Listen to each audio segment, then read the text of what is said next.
Hi everybody. Well, it's the first middle class review for December 2018, so hope you're having a good week. Look, I've had a lot of calls about people ringing into talkback radio, etc. Things on the internet, they're talking about another financial crisis coming around the corner. Well, look, I think it's a good topic to discuss because I'm not going to scaremonger anybody here, but I think the signs are there that another GFC is around the corner. In the past, we used to have an economic recession every 8 to 10 years. But in the last 20 or so years, Australia hasn't gone into a recession. And that's because of governments too afraid of the backlash if, standard of living goes down a bit, etc. So they've been pumping all this borrowed money into the system.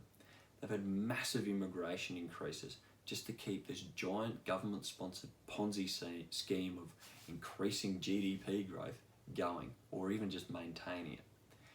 But guess what? The game's up. It's not going to last forever.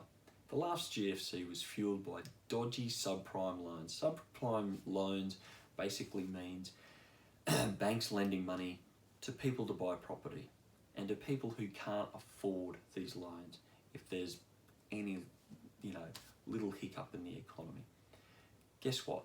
In the last 10 years, since the last GFC, we've basically had these banks doing exactly the same thing.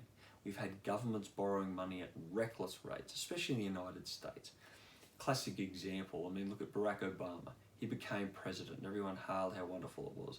Remember the big complaints about George Bush, all this war and stuff, and then, borrowing money recklessly. And George W. Bush took the debt up to $8.5 trillion.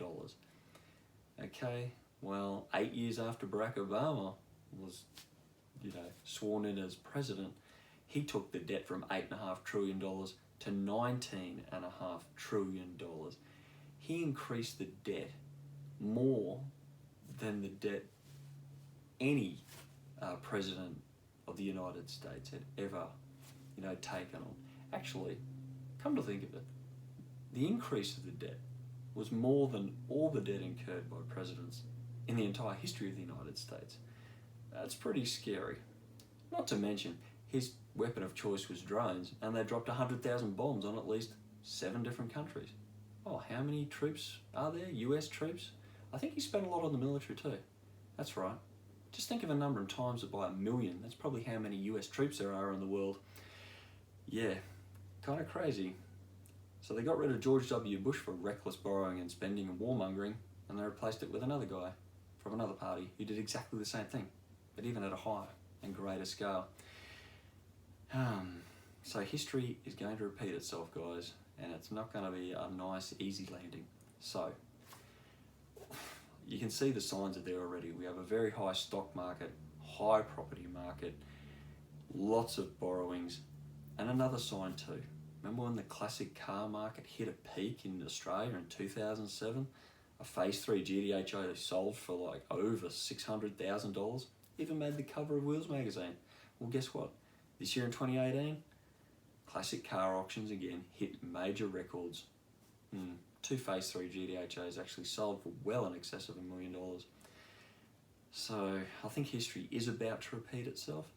So prepare yourself. I've been preparing myself for years.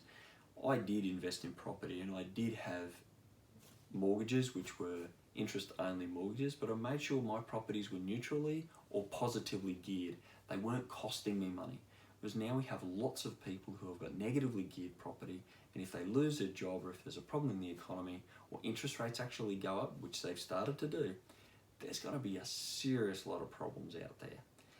And I think the politicians have been fueling this like any GFC. It's all government created. Look at the Great Depression. Leading up to the stock market crash in 1929, which set off the worldwide economic Great Depression, the US government actually printed 60% extra, so 60% more dollars were pumped into the economy in an 8-year period. An extra 60%. No wonder all this cash went into the stock market. What has the United States done? What has Australia done? Australia had zero debt in 2007. Our federal government debt is now $536 billion. United States debt, even since Barack Obama was kicked out, it's gone up another, $1.5 trillion? It's now 21 trillion US dollars. They're never going to pay this money back. It's crazy. When you've got all this extra cash, you'll have massive asset bubbles. So, get ready, guys. The next time we have another middle class review, I'm going to talk about different action that certain groups have taken to prevent themselves going down the gurgler when the next GFC hits. So stay tuned and stay awesome.